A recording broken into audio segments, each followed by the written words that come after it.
जय हिंद दोस्तों, वंदे मातरम, जय सिया राम। आप सभी दर्शकों का स्वागत है हमारे स्टूडियो प्रशय भाव पर और हमारी पॉडकास्ट सीरीज क्या कहता है लेखक में आज हमारे साथ जुड़ चुके हैं राष्ट्र कवि प्रख्यात मिश्रा जी।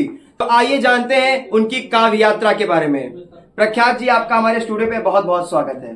बहुत बहुत धन्यवाद और आपको बहुत बहुत धन्यवाद और आपके सभी दर्शकों को बहुत बहुत धन्यवाद। निश्चित रूप से ये अच्छा सफर रहेगा। तो हमारा पहला प्रश्न आपसे ये है कि आपका तो चाहे दधियाल पक्ष हो चाहे ननिहाल पक्ष हो, पूरा कवियों से भरा हुआ था, लेखकों से भरा हुआ था। तो आपने किनसे सीख के ये अपनी यात्रा शुरू की कि मुझे भी लिखना चाहिए, और कब से शुरू किया?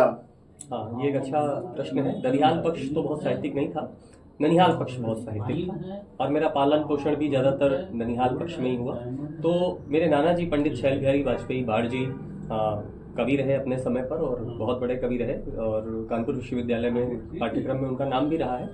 और विशेष बात ये थी कि मंचों पर वीर रस को जो गा करके पढ़ना शुरू किया वो नाना जी ने शुरू किया। तो हम लोग भी उसी परंपरा को आगे लेकर के चलते हैं। और जो प्रभाव पढ़ने की जहाँ तक बात है तो ये प्रभाव भी मेरे नाना जी का ही मेरे ऊपर पड़ा।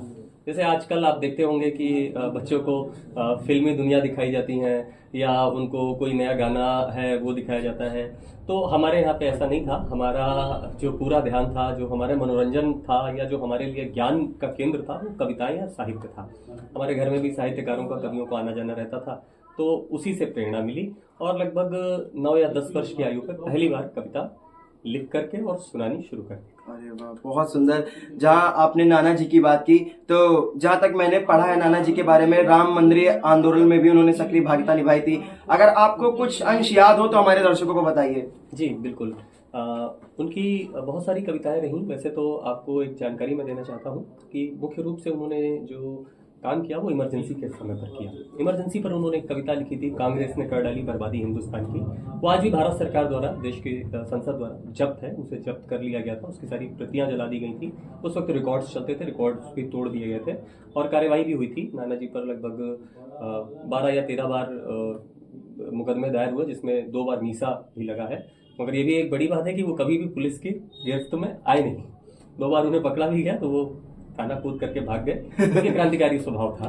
तो कभी भी वो पकड़ाई नहीं दिए।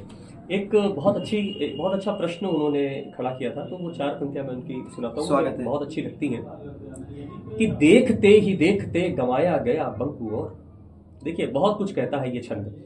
देखते ही देखते गंवाया गया बंगू और वक्त हाथ आया तो मिलाया भी गया नहीं। वक्त हाथ आया तो मिलाया भी गया नहीं। 1.25 लाख शत्रुओं के शस्त्र डालने के बाद, 1.25 लाख शत्रुओं के शस्त्र डालने के बाद बंकिम धरा को अपनाया भी गया नहीं। बंकिम धरा को अपनाया भी गया नहीं। दाहिर नरेश की वसुंधरा कराची पर झंडा ये तिरंगा लहराया भी गया नहीं। रोज राष्ट्रगान में पढ़ाया गया सिंधु किंतु, रोज राष्ट्रगान में पढ़ाया गया सिंधु किंतु हिंद मानचित्र में दिखाया भी गया। वाह भैया वाह। मैं आपको बता रहा हूं, मैं यहाँ बैठा हूं स्टूडियो पर और ये कविता सुन के मेरे रोंगटे खड़े हो गए। तो मतलब बहुत सुंदर, बहुत सुंदर। बहुत बहुत धन्यवाद हमारे दर्शकों को उस समय का ये छंद सुनाने के लिए। एक प्रश्न ये है कि आजकल वीर रस को लेकर मंचों पर लोग चिल्ला रहे हैं, तो क्या चिल्लाना ही वीर रस है या वीर रस असली में वीर रस क्या है, आपसे जानना चाहिए। देखिए, मंचों पर जैसे बहुत सारे अच्छी कविताएं भी हो रही हैं।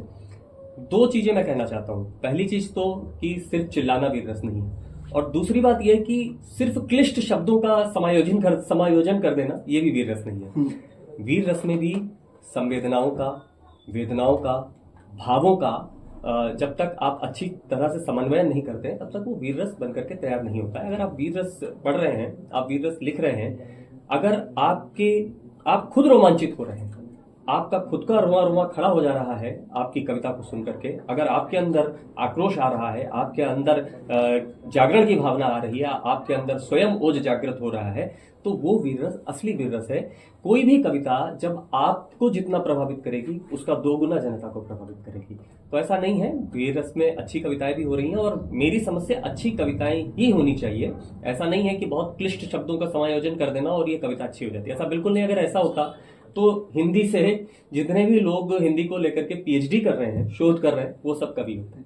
ऐसा नहीं है। गोस्वामी तुलसीदास जी ने बहुत सरल भाषा का प्रयोग किया, मगर जो भावों को, जो उनकी जो भावनाएं थी, उन्होंने जो भक्ति का एक नए भाव जनता के सामने रखे, वो बड़ी चीज थी। कविता की आत्मा भाव है और उसका शिल्प, उसका श्रृंगार है ना। तो अगर आपकी आत्मा मजबूत है, आपका शरीर अच्छा है, तो फिर अगर साज श्रृंगार थोड़ा 19-20 भी हो जाएगा तो चलेगा। अगर डीओ नहीं भी लगाया तो कोई बात नहीं, चल जाएगा। मुझे गोपाल दास जी की पंक्तियां याद आ गई कि आत्मा के सौंदर्य का शब्द रूप है काव्य, माना होना भाग्य है, कवि होना सौभाग्य। जी बिल्कुल बिल्कुल। देखिए, अगर ईश्वर ने आपको लिखने की क्षमता दी है तो आपको कुछ विशेष समझा है। देखिए, आप बचपन में 10-12 साल के हैं, आपको नहीं पता है कि आप इंजीनियर बन पाएंगे या नहीं बन पाएंगे, आप डॉक्टर बन पाएंगे या नहीं बन पाएंगे। आप पढ़ते हैं, लिखते हैं, मेहनत करते हैं, आप डॉक्टर भी बन सकते हैं, आप इंजीनियर भी बन सकते हैं, आप आईएएस भी बन सकते हैं, आप कभी नहीं बन सकते। अगर आपको ईश्वर ने वरदान नहीं दिया है तो आप कभी नहीं बन सकते। ये बात आपकी एकदम और मैं सही। ये भी कहूँगा कि लगभग हर साल 600-700 आईएएस इस देश को मिलते हैं, लगभग हर गली चौराहे से एक नेता भी इस देश को मिलता है। आपको कितनों के नाम याद है, मगर एक तुलसीदास जी का नाम, दिनकर जी का नाम आप भुला नहीं सकते। तो कहा जाता है कि कविता आपको अमृत प्रदान करती है। इसी बीच हमारे दर्शकों के लिए प्रख्यात मिश्रा, जिनकी कविता लोग सुनने के लिए लाखों लाइन लगा लेते हैं, लाखों लोग लाइन लगा रहते हैं। अगर आज प्रशिव स्टूडियो के से आपकी कुछ कविता, कुछ छंद हमारे दर्शकों के लिए हो जाए तो बहुत बहुत मेहरबानी रहेगी आपकी। हाँ बिल्कुल। मैं एक कविता विशेष रूप से अभी बिल्कुल नया छंद है वो रखने की कोशिश करता हूँ, मंच से थोड़ा हट करके आप तक पहुँचाने की कोशिश करता हूँ। मैं अभी एक मेरा काव्य पाठ था, तो शिवरी नारायण एक जगह पड़ती है, एक शहर का नाम है, तो मेरा वहाँ पर काव्य पाठ था। वहाँ जाकर के मुझे पता चला कि ये माता शबरी की जन्मभूमि है। तो वहाँ पर एक बहुत अच्छा मठ बना हुआ है और वहाँ एक बरगद का पेड़ है। आपको आश्चर्य होगा कि उस बरगद के पेड़ के जो पत्ते हैं वो दोने के आकार के निकलते हैं, क्योंकि ऐसा माना जाता है कि माता शबरी जो है उस पत्ते से भगवान श्री रामचंद्र को भोग लगाया करती थी। तो कुछ ऐसा चमत्कार इसे कह सकते हैं कि उस बरगद के पत्ते दोने के आकार के होते हैं, और तमाम वैज्ञानिक विदेशों से भी, देश से भी वहाँ पे रिसर्च कर चुके हैं। कहीं कुछ ऐसा वैज्ञानिक चीज़ नहीं निकाल पाए, मगर फिर भी ऐसा होता है। तो जब मैं वहाँ पे गया तो एक वहाँ के महंत जी ने कहा कि आप शबरी जी पर 4 पंक्तियाँ और पढ़िएगा और तुकांत मत करिएगा, तुकबंदी मत जोड़िएगा, ऐसा मत करिएगा कि प्रणाम है, नमन है, शीश झुकाता हूँ या झूठे वेर दे दिए। थोड़ा हट करके आप कुछ नया निकालिए इससे। तो मैंने 4 पंक्तियाँ लिखी वहाँ पे, वो आप तक पहुँचाता हूँ। सबने कह दिया कि भगवान श्री रामचंद्र जी ने शबरी माता के झूठे वेर खा लिए, झूठे वेर खा लिए, मतलब तीनों लोगों के स्वामी, और उन्होंने झूठे वेर खा लिए। तो मैंने ये कहने की कोशिश की कि उन वेरों में क्या रहा होगा, क्या कुछ राम को अर्पण किया माता सीता ने। दीनों के नाथ को भी प्यार से दुलार कर ईश्वर के रूप को निखार दिया माता ने। दीनों के नाथ को भी प्यार से दुलार कर ईश्वर के रूप को निखार दिया माता ने। भावना को ऊंच और नीच का कहां पता है, भावना को ऊंच और नीच का कहां पता है, भावना को ऊंच और नीच को कहां पता है। समता का राष्ट्र को विचार दिया माता ने, समता का राष्ट्र को विचार दिया माता ने। भक्ति पारावार से निकाल जल नयनों से, भक्ति पारावार के निकाल जल नयनों से, भक्ति पारावार का निकाल जल नयनों से। पथ राम राज्य का पखार दिया माता ने, पथ राम राज्य का पखार दिया माता ने। और भाव में विभोर होके बेरों में बूंद बूंद ममता के दूध को उतार दिया। वाह वाह। तो दर्शकों, ये है प्रख्यात जी। और प्रख्यात जी, बस इसी से एक प्रश्न और रिलेटेड है कि उस वक्त हमारी संस्कृति में सबका सम्मान था। क्या ऐसा हुआ कि भारतीय संस्कृति में ऊंच नीच का भाव आ गया और नेता लोग मानस की प्रतियां जलाने लगे, मानस की चौपाइयों को गलत बताने लगे?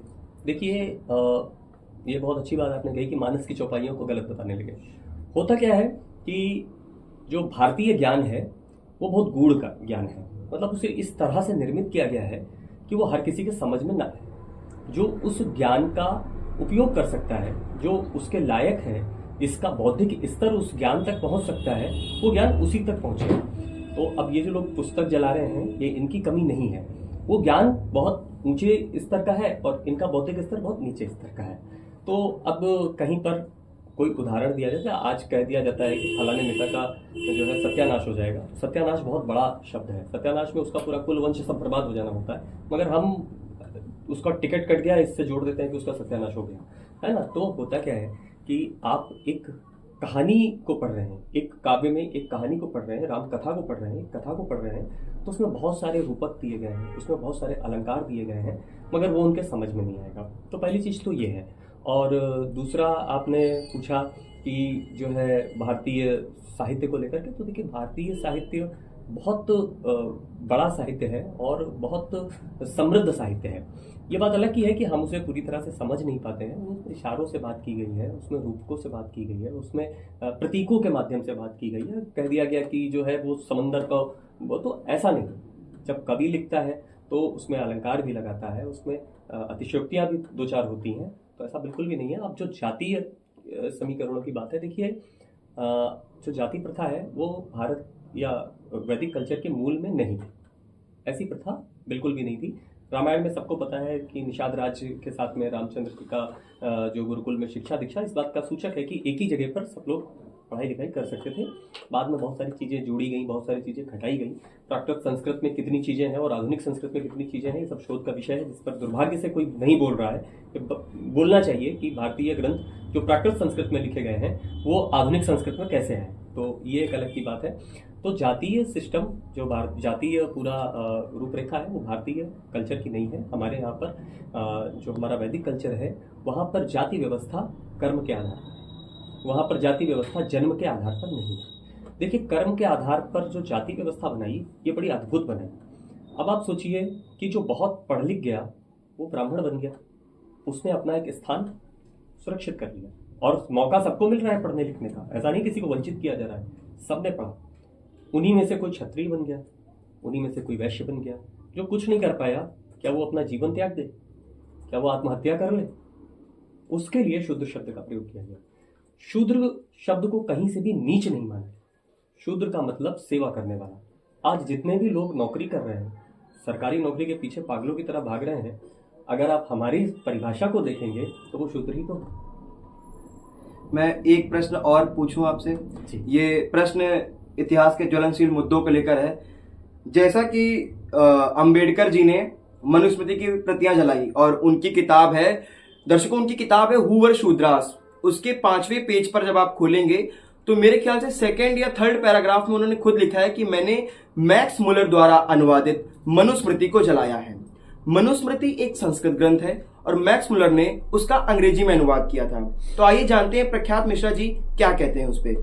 हाँ बिल्कुल, देखिए आपने बहुत अच्छा नाम लिया है भीमराव अम्बेडकर जी का। मैं पूरे दावे के साथ कह सकता हूँ कि जो लोग अम्बेडकर जी के नाम पर अपनी राजनीति को चमका रहे हैं, जो लोग अम्बेडकर जी के नाम पर अपनी राजनीति को आगे बढ़ाना चाहते हैं, उन्होंने अम्बेडकर जी को कभी पढ़ा नहीं, उन्होंने अम्बेडकर जी को कभी समझने की कोशिश नहीं की है।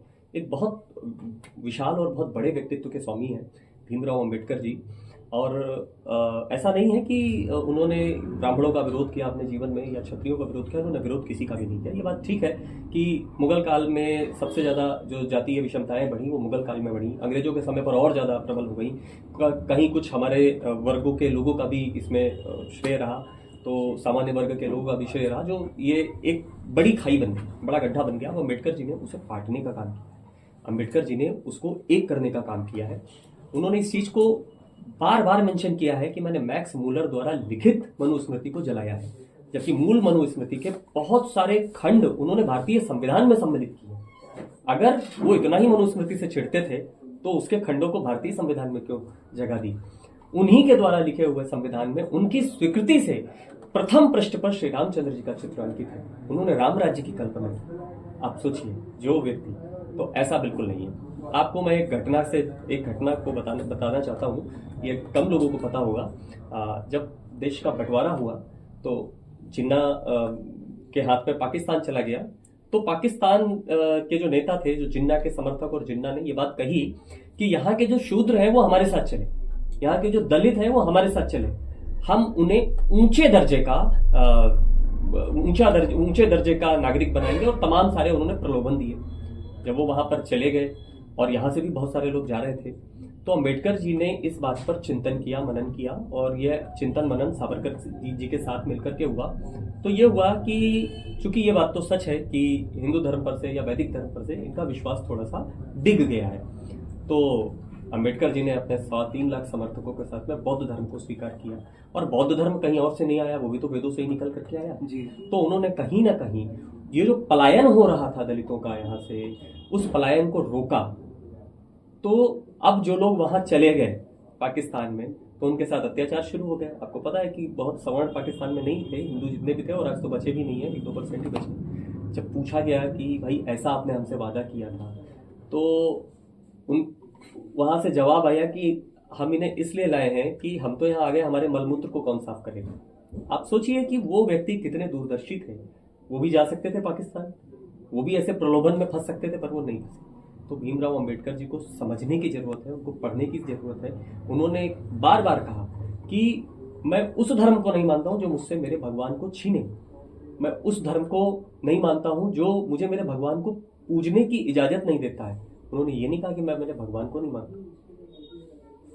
तो अंबेडकर जी को पढ़ने की जरूरत है, समझने की जरूरत है। तो जैसे आपने अंबेडकर जी के बारे में बताया, एक समूह चल रहा है भीम आर्मी नाम से, वो अक्सर सोशल मीडिया पे, फेसबुक, इंस्टाग्राम पे दिखाया कि वो देवी देवताओं को गाली देते हैं, उनके बारे में अनर्गल चीजें बोलते हैं, और उन्हें वो सब बोलते हैं जो हम स्टूडियो के मन से नहीं बोल सकते हैं। और नेता भी उसी नाम से अपनी रोटियां सेकते हैं, मैं नाम नहीं लूंगा, परंतु नेता भी इसी कारण से अंबेडकर जी के नाम को यूज करके जो राजनीति करते हैं, वो राजनीति बहुत ही गंदी है। तो आप जो लोग अभी वो लोग हैं जो युवा हैं, उनको पहले से ही किसी प्लेटफॉर्म से जोड़ देते हैं, फिर उनके अंदर ये सब माइंड में चीजें डाली जाती है कि ये भगवान ऐसे ऐसे हैं, उनके लिए आप हमारे चैनल के माध्यम से क्या कहना चाहेंगे? देखिए, बात ये है कि शैक्षिक स्तर जो हमारे पिछड़े वर्ग के या अनुसूचित जनजाति जाति लोग हैं, या ये थोड़ा सा शैक्षिक स्तर पर थोड़ा सा अभी कमजोर है, इतनी अच्छी व्यवस्था नहीं हो पाई है। दूसरी बात कि अपने ही है, मगर थोड़ा सा कष्ट तो होता है उनको। तो ये लोग उन भावनाओं का लाभ उठाने की कोशिश करते हैं। इन्होंने जो है दलितों को, पिछड़े वर्ग के लोगों को वोट बैंक बना करके रखा। आप कल्पना करिए, एक बात बताइए, चलिए वो सब मैं अभी बता दूंगा। संविधान बने हुए इतने वर्ष हो गए, 70-75 वर्ष हो गए, कितने मनुस्मृति से देश चल रहा है? कितने ब्राह्मण हैं जो मनुस्मृति को का पाठ कर रहे हैं? कितने मंदिर हैं जहां से मनुस्मृति पढ़ाई दी जाती है या सिखाई जाती है? 70 वर्षों से मनुस्मृति का इस देश के शासन प्रशासन से कोई लेना देना नहीं। उत्तर प्रदेश की बात करते हैं तो एनडी तिवारी के बाद में कितने मुख्यमंत्री इस देश में बने, इस प्रदेश के अंदर बने? उनमें कितने सवर्ण थे, कितने ब्राह्मण थे, कितने क्षत्रिय थे, कितने वैश्य थे? एक योगी जी, एनडी तिवारी जी के बाद में अब योगी जी आ रहे हैं। बिहार के अंदर कितने वर्षों से कोई सवर्ण मुख्यमंत्री नहीं बन रहा है। हाँ, झारखंड में कितने वर्षों से कोई सवर्ण मुख्यमंत्री नहीं बन रहा है। देश के प्रधानमंत्री खुद सवर्ण श्रेणी में नहीं आते हैं। तो आप बताइए कि अगर आज भी ये स्थितियां ऐसी हैं, तो इसके लिए न तो मनुस्मृति जिम्मेदार है, न तो वेद जिम्मेदार है, और न सवर्ण जिम्मेदार है। जितनी चीजें अंबेडकर जी ने संविधान में लिख करके गए, जो उन्होंने अधिकार दिया, आरक्षण की व्यवस्था दी, सारी चीजें दी, तो वो चीजें लगातार लागू हैं, वो चल रही हैं, मगर उनका क्रियान्वयन सही से नहीं हो रहा। देश की राजनीति को इस बात पर विचार करना चाहिए कि 70-75 वर्षों के बाद भी अगर एक वर्ग विशेष की स्थिति खराब हो रही है, तो क्यों खराब हो रही है? वो मनुस्मृति की वजह से खराब नहीं हो रही, मनुस्मृति थोड़ी ना आकर के खराब कर रही है। और उस वर्ग के लोगों को भी अब ये देखना पड़ेगा कि वो आप अपनी जाति का नाम देख करके वोट मत दीजिए, आप वोट दीजिए उस व्यक्ति को जो आपका समुचित विकास कर सकता है, न कि आपके नाम पर अपना विकास कर सकता है। जितने भी बड़े दलित चेहरे हुए हैं, बड़े दलित नेता हैं, मैं किसी का नाम नहीं लेता हूं, उनकी सबकी संपत्ति 5-7 सालों में 10,000 गुना बढ़ गई, और दलितों की स्थिति वहीं की वहीं पर है। तो विचार यहाँ पर करना चाहिए। तो मैं अब यहीं से एक दूसरा क्वेश्चन ये कह रहा हूँ कि क्या राजनीति में दलित को छोड़ के बाकी सबका शोषण हो रहा है, चाहे स्वर्ण जातियों का? देखिए, जहाँ तक शोषण की बात है, मैं ये तो नहीं कहूँगा और लोगों की तरह कि आरक्षण को समाप्त कर दिया जाए या ऐसा कुछ किया जाए, मगर एक कॉन्सेप्ट मैं जरूर दूंगा कि हर तरह के आरक्षण में क्रीमी लेयर की व्यवस्था को लागू किया जाए। आज एक वर्ग से एक व्यक्ति उठा, 10 व्यक्ति 100 लोगों को आरक्षण मिला था, उसमें से 10 लोग किसी तरह से उठ गए, उन 10 लोगों का जीवन स्तर थोड़ा सा ऊंचा हो गया। अब उन 10 लोगों के जो लड़के हुए, जो बच्चे हुए, जो संतानें हुई, उन्हें इन 90 के मुकाबले ज्यादा अच्छे संसाधन मिले, आरक्षण का लाभ भी मिला, ये और उठ गए। उसके बाद में इनके वंश आगे बढ़ा, तो इनके पास संसाधन और हो गए थे, इन्हें आरक्षण का भी लाभ मिला, ये और ऊपर उठ गए। और 10% लोग लगातार ऊपर उठते चले जा रहे हैं और 90% लोग लगातार नीचे गिरते हुए चले जा रहे हैं। इसी से एक प्रश्न और पूछना चाहूंगा, आपने आरक्षण की बात की, क्या प्रख्यात जी शिक्षा में आरक्षण जरूरी है या नहीं? ये किस हद तक सही है कि जिस हिसाब से देश के अंदर शिक्षा में आरक्षण दिया जाता है, लोग, मैं बताऊं, रिजल्ट आने के बाद भारत का बहुत सारा युवा ऐसा है कि जिसके पास काबिलियत होने के बाद भी इस आरक्षण के कारण, हमारा मैं परसेंटेज नहीं बोलूंगा, उतने परसेंटेज तक लोग फांसी लगाकर या आत्मदाह कर लेते हैं। देखिए, आप क्या कहते हैं? दो चीजें हैं। अंग्रेजों ने जो शिक्षा पद्धति यहाँ पर डेवलप की, जो यहाँ पर विकसित की, ये जो अंकों के माध्यम से चयन करने का उन्होंने सिस्टम बनाया, ये अपने यहाँ नहीं बनाया। ये सिस्टम इंग्लैंड में नहीं है, ये सिस्टम अमेरिका में नहीं है, ये भारत में ही बनाया। पहली बात तो ये सिस्टम गलत है, इसको बदलना चाहिए। दूसरी बात यह है कि हमने हमेशा आरक्षण पर बात की, हमने अवसरों पर बात की। आरक्षण बढ़ाइए, आरक्षण बढ़ाइए, आरक्षण बढ़ाइए, अवसर बढ़ाने की किसी ने बात नहीं की। दूसरी बात यह, निश्चित रूप से आरक्षण मिलना चाहिए, संसाधनों पर मिलना चाहिए। जिसके पास किताबें नहीं है उसको किताबें मुहैया करानी चाहिए, जिसके पास ड्रेस नहीं है उसको ड्रेस मुहैया करानी चाहिए, जो फीस नहीं भर पा रहा है उसको फीस मुहैया कराई जानी चाहिए। मगर जब परीक्षा होती है, खासकर ये जो इंटर हाई स्कूल, ये जो शुरुआती परीक्षा होती है, यहाँ से आप तय करते हैं कि आपको मिलने वाला हीरा है या कोयला है।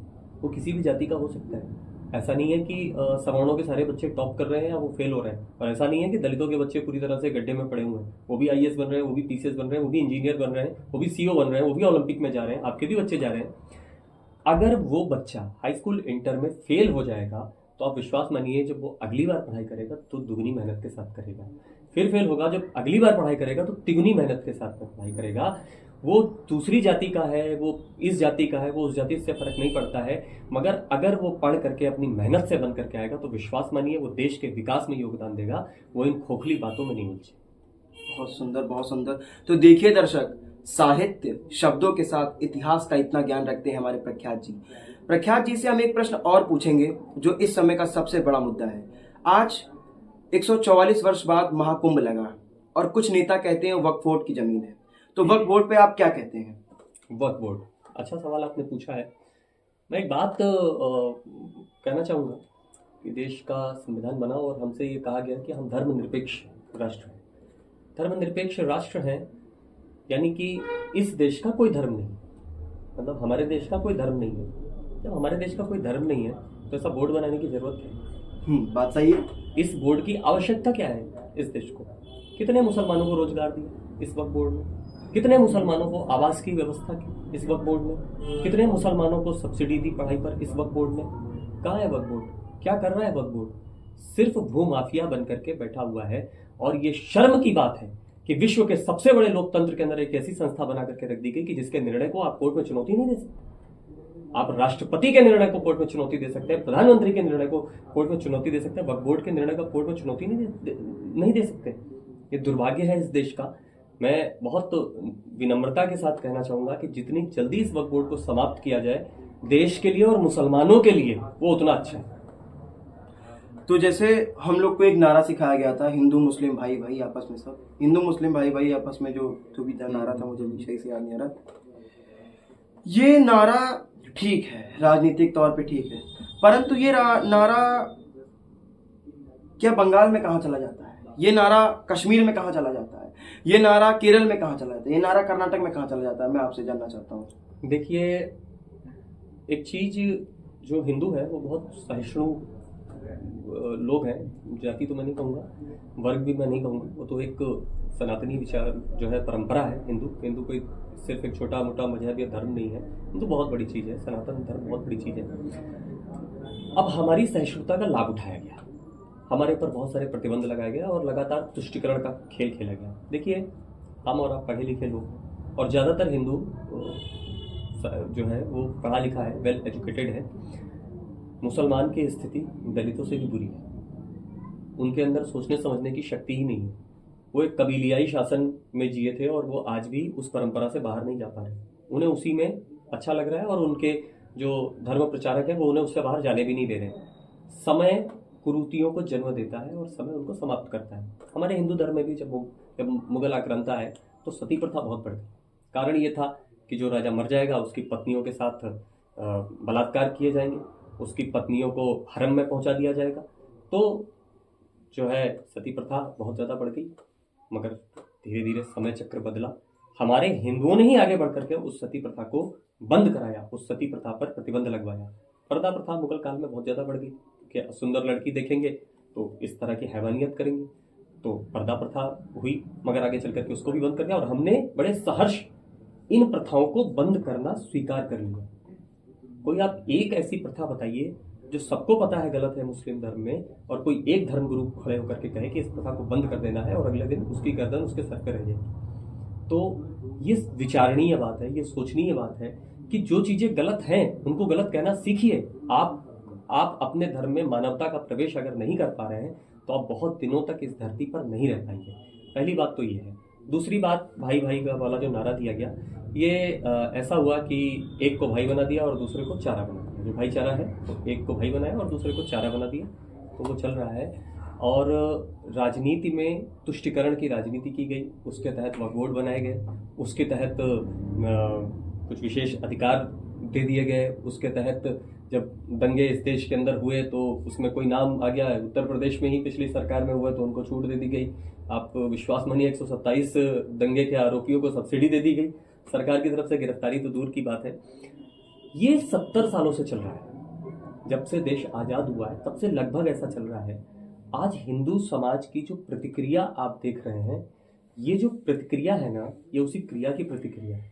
वो इन चीज़ों को देख देख करके थक चुका है। उसने बहुत खुले हाथ करके इस देश के मुसलमान को अपनाया था, उसको गले लगाया था।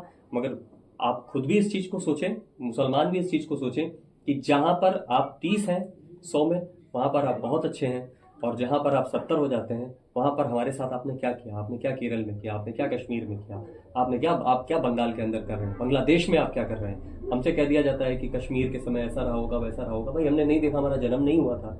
मगर अफगानिस्तान तो हमने अपनी आंखों से देखा है, बांग्लादेश तो हमने अपनी आंखों से देखा है। क्या कारण है कि आप दूसरे को स्वीकार नहीं कर पा रहे? क्या कारण है? कारण सिर्फ एक है कि अपने मन की मलिनता को निकालिए, अपने समाज से हिंसा को निकालिए, एजुकेटेड बनिए, अच्छी शिक्षा प्राप्त करिए, तब इस भाईचारे की बात करिएगा। वरना ये भाईचारा आज के समय में, ये जो युग परिवर्तन का समय है, मैंने कई बार कहा है कि आज़ादी के बाद ये पहली बार ऐसा हुआ है कि ये युग बदल चुका है। अब इस बदले हुए युग में अगर आप भाईचारा चाहते हैं तो सच्चे मन से भाई बनकर के आइए, वरना ये चारा और भाई वाली परिभाषा बदल सकती है। बहुत सुंदर। वे एक प्रश्न और, जैसा आपने मुगलों का नाम लिया, हमारे वहाँ जो एनसीईआरटी की किताबें हैं वो मैं जो शब्द इनके लिए यूज करता हूँ, इन ग्लोरीफाइड डकैतों को बहुत बढ़ा चढ़ाकर बताती हैं, और हमारे बच्चे अकबर महान, बाबर महान, हुमायूं महान, औरंगजेब सबसे महान। प्रख्यात मिश्रा की नज़रों में ये कैसे हैं? देखिए, ये बहुत बकवास चीज़ें लिखी गई हैं। और आप सोचिए कि जैसा मैंने कहा युग परिवर्तन का समय है। आज के समय जो सरकारी कंपटीशन है उनमें जो मध्यकालीन भारत है उससे सवाल पूछे भी नहीं जाते हैं। तो मैं तो यही कहूँगा, आपको पढ़ने की भी जरूरत नहीं है। आप बिना पढ़े जो है, आप इतनी मोटी किताब पढ़ेंगे उससे 1 नंबर का सवाल आएगा। इससे बढ़िया प्राचीन भारत और आधुनिक भारत पढ़ करके अपना काम चलाइए। देखिए, कोई शासक किसी को महान बता दिया, किसी को कुछ बता दिया गया, उसके जो आप कह सकते हैं कि नकारात्मक पक्ष थे उनको छुपाने का काम किया गया, उनको ढकने का काम किया गया।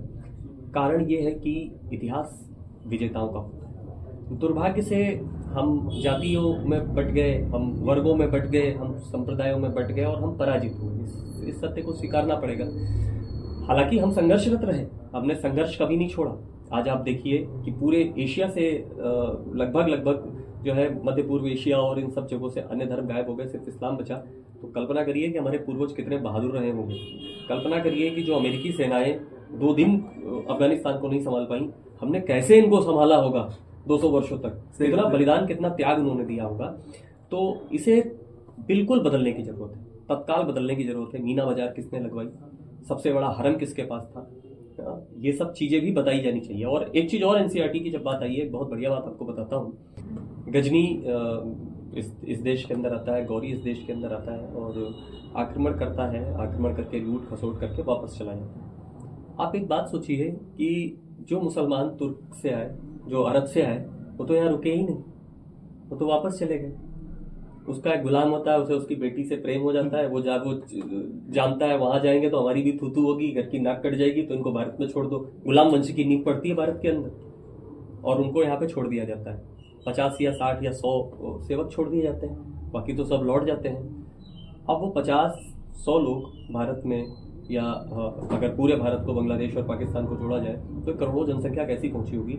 आप कल्पना करिए कि अगर आज डीएनए टेस्ट करा लिया जाए कि तो 100 मुसलमानों में 99 मुसलमानों को डीएनए हिंदुओं से मिलता हुआ पाया जाएगा, आर्यों का डीएनए पाया जाएगा, तुर्कों से या अरब से उनका डीएनए नहीं मैच करेगा। और ये रिसर्च में साबित भी हो चुका है। तो पहले तो एनसीईआरटी में ये लिखा जाना चाहिए कि 99% मुसलमान कन्वर्टेड हिंदू हैं, जिसका हमारे पास वैज्ञानिक साक्ष्य। देखिए दर्शकों, ये सब भी चीजें जो छिपी हैं आप तक नहीं पहुंच पाती हैं, या आप तक पहुंचती हैं क्या कहता है लेखक के माध्यम से। अभी और कुछ प्रश्न हैं जो मैं जानता हूं आपके प्रश्न हैं और उनका आंसर आप सभी को जरूर मिलेगा। इसी के साथ में एक प्रश्न, कुछ दिन या कुछ वर्ष पहले आई हुई एक मूवी कश्मीरी पंडित जिन्होंने पंचतंत्र लिखा, जिन्होंने हमें जीना सिखाया, जिन्होंने पास अथाह ज्ञान है, उनको वहां से भगाया गया। आज वो दिल्ली में माइग्रेंट्स के नाम से जाने जाते रह रहे हैं, उन्हें कोई सुविधाएं सरकार नहीं दे रही है। इस वीडियो में प्रख्यात जी, मैं आपसे चाहूंगा कि आप उनके विषय में भी कुछ बताएं, और दिल्ली में जो उनका हाल है, सरकार को उस पर नजर देनी चाहिए कि नहीं देनी चाहिए, क्या करना चाहिए। आप देखिए, किसी लोकतंत्र के लिए, किसी देश के शासन के लिए, प्रशासन के लिए इससे शर्मनाक बात क्या होगी, इससे दुर्भाग्यपूर्ण बात क्या होगी कि उसके प्रदेश में, उसके, कश्मीर कोई बाहर का नहीं है, हमारे देश का प्रदेश है, हमारे देश का हिस्सा है, और वहां पर महिलाओं के साथ जो क्रूरता की गई, बच्चों के साथ जो क्रूरता की गई, नवजातों को तलवारों पर रख करके चीर दिया गया, बलात्कार किए गए, दिन दहाड़े गोलियां मार दी गई और उन्हें कश्मीर से भगा दिया गया। और मैं तो अभी कोई नेता थे, मैं देखा तो बोले कि वो तो खुद चले गए छोड़ करके, वो खुद छोड़ करके चले गए। कश्मीरी पंडितों को जिस तरह से, जिस निर्ममता के साथ उनका नरसंहार किया गया इस देश में, और इस देश की सेना को यह आदेश नहीं दिया गया कि ऐसा करने वालों को देखते ही गोली मार दी जाए, ये दुर्भाग्यपूर्ण स्थिति रही इस देश के लिए। इस सरकार ने काफ़ी कुछ कश्मीर में काम करने का प्रयास किया है, मगर वो काफ़ी नहीं है। आपको इतनी सुरक्षा, इतनी जो है वहाँ पर सक्रियता बढ़ानी पड़ेगी कि जो लोग यहाँ पर दिल्ली में हैं, हम इन्हें देश के किसी भी हिस्से में बसा सकते हैं। मेरा ऐसा मानना है, बसाना भी चाहिए, मगर ये आपकी पराजय है। अगर कोई व्यक्ति वहां से भगा दिया गया है आपके लोकतंत्र के अंदर, तो उसको वहीं पर स्थापित करना आपकी जिम्मेदारी है, आपकी ड्यूटी है, आपका राजधर्म है। अगर आप उसे वहां पर नहीं बसा सकते हैं तो ये आपके राजधर्म की पराजय है, ये आपकी राजनीतिक पराजय। एक प्रश्न और, 370 तो हट गई, क्या कश्मीरी पंडितों को न्याय मिला? क्या उनको उनका घर वापस मिला? तो इसको हटने और ना हटने से क्या फायदा मिला? एक चीज़ और मैं आपको बताऊंगा, इसके दोनों पहलू मैं आपको बताऊंगा। पहले तो एक चीज़ आप और समझिए कि कश्मीरी पंडित ये क्या है। सारे कश्मीरी पंडित क्या आज के समय पर हिंदू हैं? आपने देखा होगा कि कश्मीर में नीचे टाइटल चलता है पंडित आयूब खान, पंडित गुलमोहर खान, पंडित अकबर खान। देखिए, कश्मीर सबसे बाद में कन्वर्ट हुआ राज्य। कश्मीर की जो 2 पीढ़ी पहले तक के लोग थे, वो इस चीज़ को स्वीकार करते थे कि हम हिंदू, वो इस चीज़ को स्वीकार करते थे। उसमें बहुत सारे लोग ऐसे थे जो कन्वर्ट होकर के भारत में हिंदू धर्म में वापस आना चाहते थे। अब दुर्भाग्य की बात ये रही कि कन्वर्ट होकर आएंगे तो बनेंगे क्या? ब्राह्मण उन्हें ब्राह्मण नहीं बनने देंगे, क्षत्रिय उन्हें क्षत्रिय नहीं बनने देंगे, वैश्य उन्हें वैश्य नहीं बनने देंगे। अब वो शूद्र बने तो वो सोचते हैं इससे अच्छा तो हम मुसलमान ही ठीक। तो पहले आपको ये चीज़ समझनी पड़ेगी। अब दूसरी बात ये है कि कश्मीरी पंडितों के साथ में क्या न्याय हुआ। देखिए, 370 हटने के बाद में आपने एक चीज़ तो महसूस की होगी कि आतंकवाद में कमी आई है, और कमांडर नहीं मिल रहे हैं लश्कर तैयबा वगैरह को, इधर बने और उधर 72 हुरों के पास भेजने का काम भारतीय सेना कर रही है। तो उसका असर तो दिखा है, नोटबंदी का और 370 हटाने का असर है। अब कश्मीरी पंडितों को बसाने की बात है, तो देखिए 70 सालों का कैंसर है, 70 सालों से फैल रहा है। 10 सालों में एकदम से ठीक तो नहीं होगा, 1-2 कीमोथेरेपी अभी और लगेंगी, फिर वो ठीक हो जाएगा। तो मुझे ऐसा विश्वास है कि इतना तो ये सरकार करेगी। जी प्रख्यात जी, इतिहास के बाद हम फिर से साहित्य पर लौटते हैं, और आजकल एक बहुत ट्रेंड चला है ओपन माइक का। इसमें साहित्य की बहुत तौहीन हो रही है, लोग ओपनली आके गाली बक रहे हैं, और कुछ कुछ कवि सम्मेलन ऐसे होते हैं जिनमें मंचों से गाली बकी जाती है, और हाल ही में एक वेब सीरीज आई, उसमें भी गाली का प्रयोग किया गया। तो साहित्य के लिए कितना सही है, मैं आपसे पूछना चाहता हूँ। बहुत दुर्भाग्यपूर्ण स्थिति है। देखिए, एक समय था जब हम कविता को पूजा की तरह देखते थे, हम साहित्य को किसी भगवान की तरह मानते थे, और इसके पाठक भी बड़े बौद्धिक लोग होते थे, बड़े बुद्धिमान लोग होते थे। कभी कविताएं पढ़ते थे, फिर ये हो गया कि हमारी दुकान चल रही है। ये जो कविताएं पढ़ने से दुकान चलने का काम मंच पर हुआ है ना, उसने सारा सत्यानाश किया है। विशेष रूप से मैं इस देश की युवा पीढ़ी से बड़ा विनम्रता के साथ निवेदन करना चाहता हूँ, अगर आपको साहित्य में रुचि है, आपको हिंदी भाषा अच्छी लगती है, आपको हिंदी साहित्य अच्छा लगता है, तो आप निश्चित रूप से कवि बनिए, वरना आप स्टैंड अप कॉमेडियन बन जाइए। आप विदूषक की जैसी वेशभूषा रख रहे हैं, गालियां बक रहे हैं, तो जोकर बनिए ना। आप खुद को कवि क्यों कहते हैं? आप सीखिए, समझिए कि कवि क्या होता है।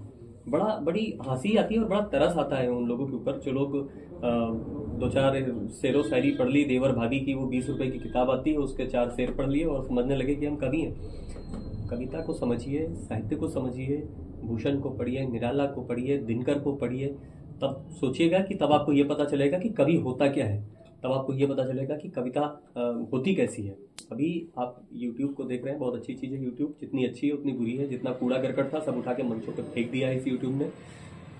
मुझे बड़ा आश्चर्य होता है कि लोग इस तरह की चीज़ें पढ़ रहे हैं और उन्हें स्वीकार करने वाले भी लोग। सबसे ज़्यादा एक वो पापा की परी करके लोग जो है और उस पर रील बनाते हैं, उस पर खूब हंसी मजाक होती है, काफ़ी अश्लील चीज़ें होती हैं। पापा की परी के नाम से बहुत सारी चीज़ें जो है लोग वीडियो बना रहे हैं और ओपन माइक में आकर के उनको पढ़ रहे हैं।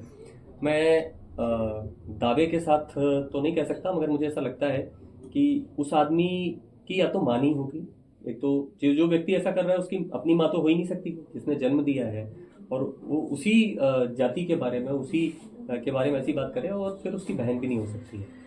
और अगर ये दोनों चीज़ें हैं तो अब उनकी भाषा में इसको क्या कहते हैं ये तो अब आप सब लोग समझेंगे होंगे, वो मैं शब्द नहीं निकाल सकता हूँ, तो मैं उनको इसी शब्द से बुलाना चाहूँ।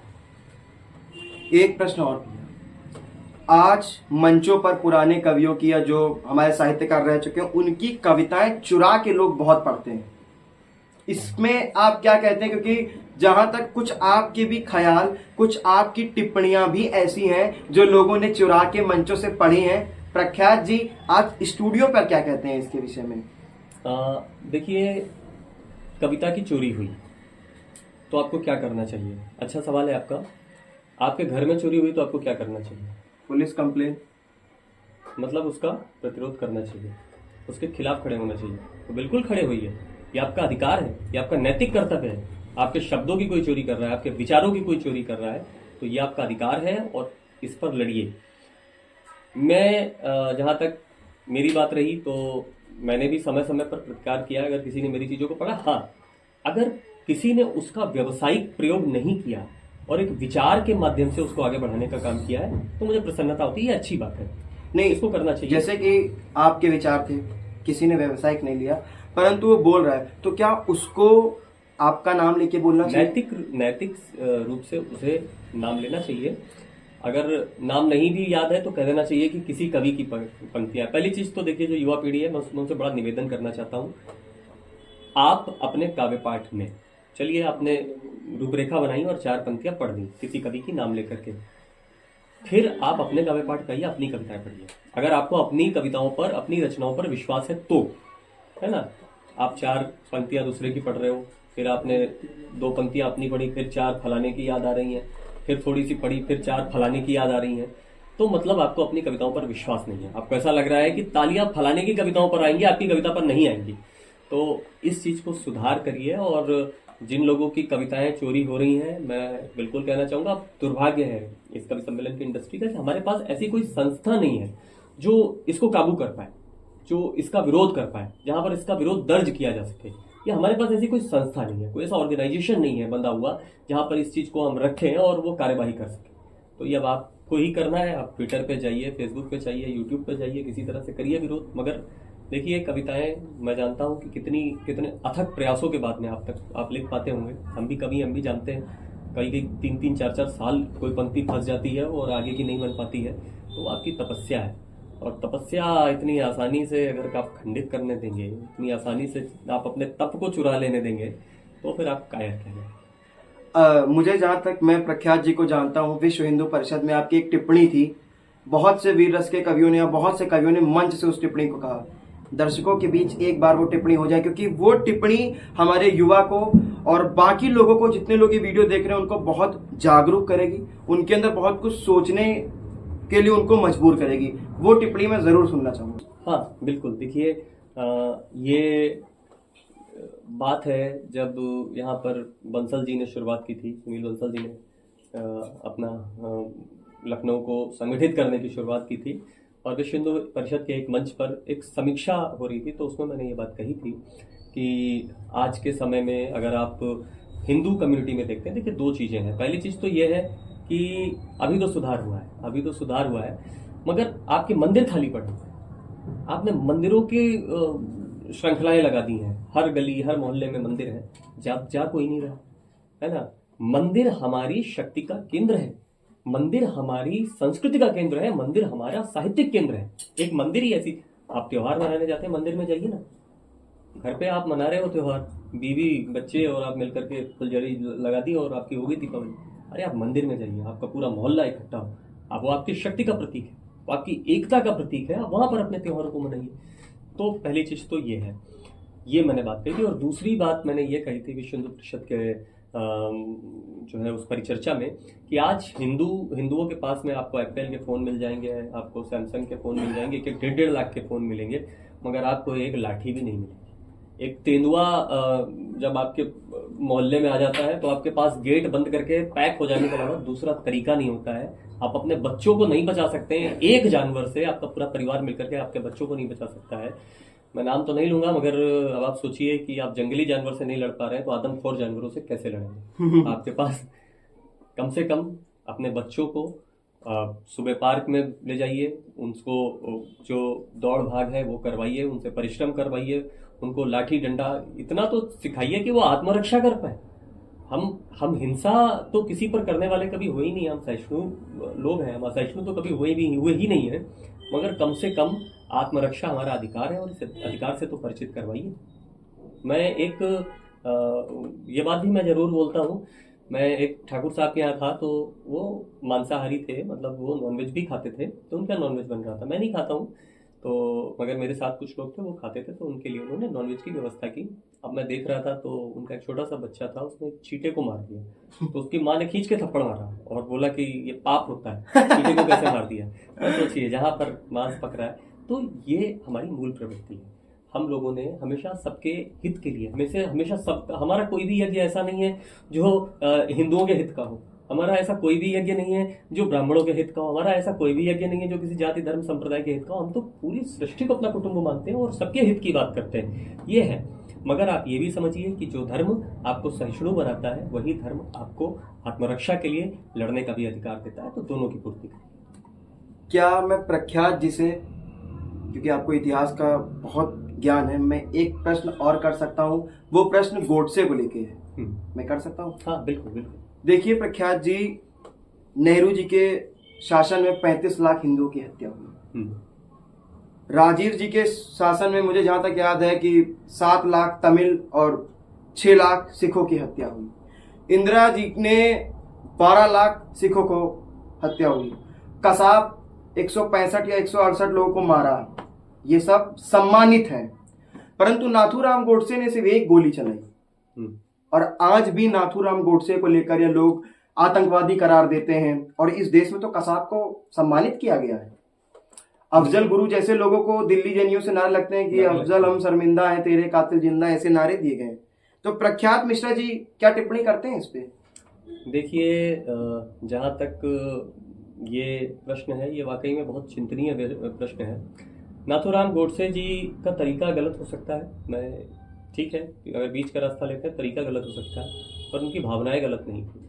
आप कल्पना करिए कि एक देश बना, हमने उसके लिए संघर्ष किया, हम उसके लिए लड़े, हमने अपना बलिदान दिया, और एकदम से एक निर्णय आता है कि इस देश के 2 टुकड़े हो जाएंगे। हमारी गलती थी क्या? हमने कोई ऐसी भूल की थी क्या? ये निर्णय जिन लोगों का था, अपराधी थे वो लोग। आप एक गोडसे ने एक व्यक्ति को मारा, अगर आप भारतीय संविधान के हिसाब से करते हो तो उसको एक व्यक्ति की मृत्यु की तो सजा दी जा सकती है गोडसे को, मगर आप बताइए कि जिनके एक गलत निर्णय से 35 लाख हिंदू काट करके फेंक दिए गए, वो अपराधी नहीं माने जाएंगे? उनको तो इस देश में सम्मान मिला है। क्या वो उनके हिस्से, उनके सर पर ये पाप नहीं जाएगा? क्या ये नहीं पता था कि इस तरह की घटनाएं होंगी? ठीक है, मैं मानता हूं बंटवारा करना आवश्यक होगा, बहुत आवश्यक होगा। क्या 6 महीने का समय नहीं लिया जा सकता था? इतनी सत्ता पाने की कौन सी जल्दी थी? प्रधानमंत्री बनने का ऐसा कौन सा मुहूर्त निकला जा रहा था?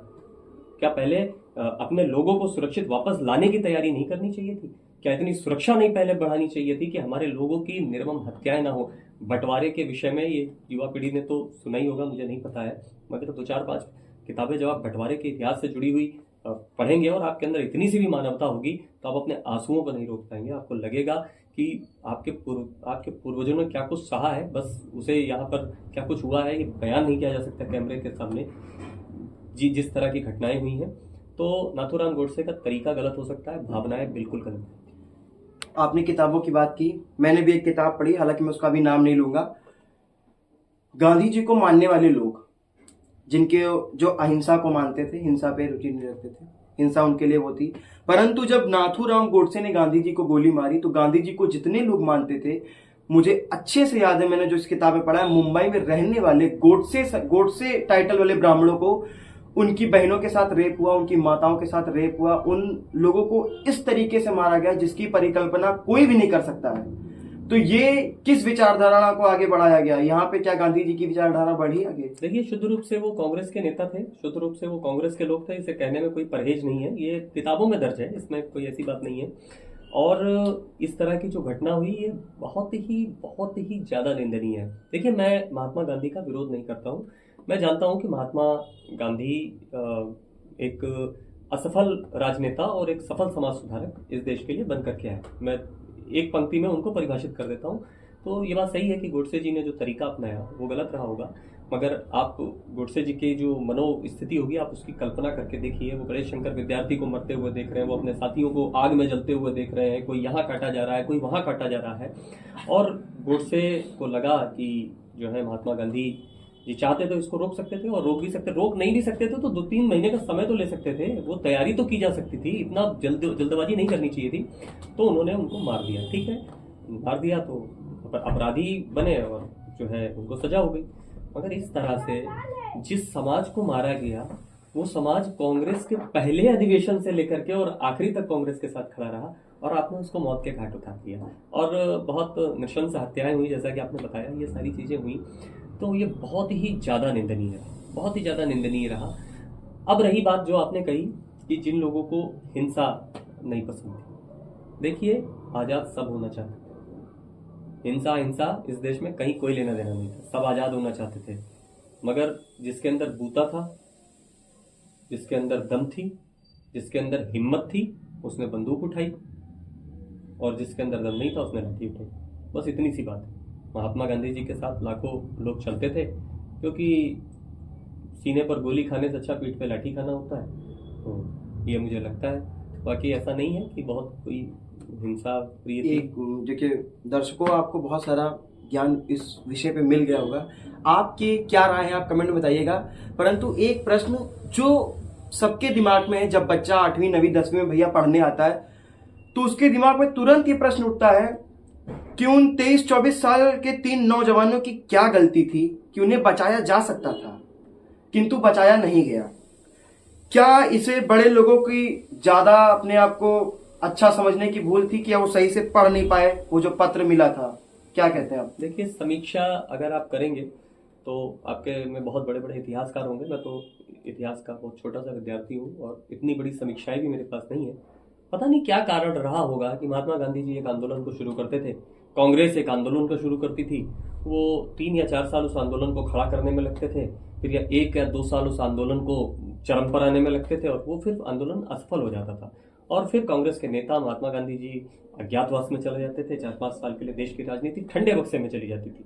फिर कोई नया चेहरा बनता था। ठीक है, आंदोलन तो होगा ही जब आप गुलाम है, कोई नया चेहरा निकल करके आता था और उसके इर्द गिर्द देश होने वाला होता। तब तक कांग्रेस नया आंदोलन शुरू कर देती थी, उसका आंदोलन खत्म हो जाता था, कांग्रेस फिर से एक आंदोलन करती थी, फिर से चरम पे पहुंचाती थी, फिर असफल हो जाता था, फिर अज्ञातवास में चले जाते थे। तो कहीं ना कहीं अगर ये अज्ञातवास वाली कड़ी को आप छोड़ देते या नए नेताओं को निकलने की मोहलत देते, पूरी कांग्रेस सुभाष चंद्र बोस के खिलाफ आकर के खड़ी हो गई। सुभाष चंद्र बोस के आप खिलाफ आकर के पूरी कांग्रेस खड़ी हो गई सुभाष चंद्र बोस के खिलाफ आकर के। क्या गलती थी सुभाष चंद्र बोस की, क्या? और जब आप कायदे से पढ़ेंगे तो बहुत मैं क्षमा के साथ कहना चाहता हूँ, ये आज़ादी कोई अनुनय विनय या निवेदन वाली आज़ादी नहीं थी। ये आज़ादी किस तरह से मिली है, ये वैश्विक परिदृश्यों में पूरी तरह से आधारित आज़ादी थी। और अगर इसका कोई बहुत बड़ा श्रेय किसी को जाता है तो आज़ाद हिंद फौज को जाता है। उसके जो नेवी की और जो एयरफोर्स के लोग थे, उन्होंने जिस तरह से जो है अंग्रेजी जहाज़ों को अपने काबू में ले लिया, उसको जाता है। तो कांग्रेस को आज़ादी का कोई बहुत बड़ा श्रेय भी हम नहीं दे सकते। जब आप पूरे इतिहास को पढ़ेंगे तो ऐसा कुछ भी नहीं था। लगातार गोलमेज सम्मेलनों में असफलता हाथ मिलती रही। द्वितीय विश्व युद्ध से, प्रथम विश्व युद्ध से लेकर द्वितीय विश्व युद्ध तक कांग्रेस का कोई भी ऐसी बड़ी मांग स्वीकार नहीं की गई जिसको लेकर के कह दिया जाए कि आज़ादी आपने दिला दी है। बिल्कुल झूठ बात है। आज़ादी का जो मूल हकदार है वो इस देश की क्रांतिवादी विचारधारा है। शांतिवादी विचारधारा भी है, मगर क्रांतिकारी विचारधारा की बहुत बड़ी परिभाषा महात्मा गांधी को समझने की जरूरत है। महात्मा गांधी ने बहुत अच्छे काम किए। उन्होंने देश को एक करने का काम, पूरे देश को जोड़ने का काम किया और निश्चित रूप से बड़ा तप त्याग तपस्या उन्होंने की होगी इसके लिए।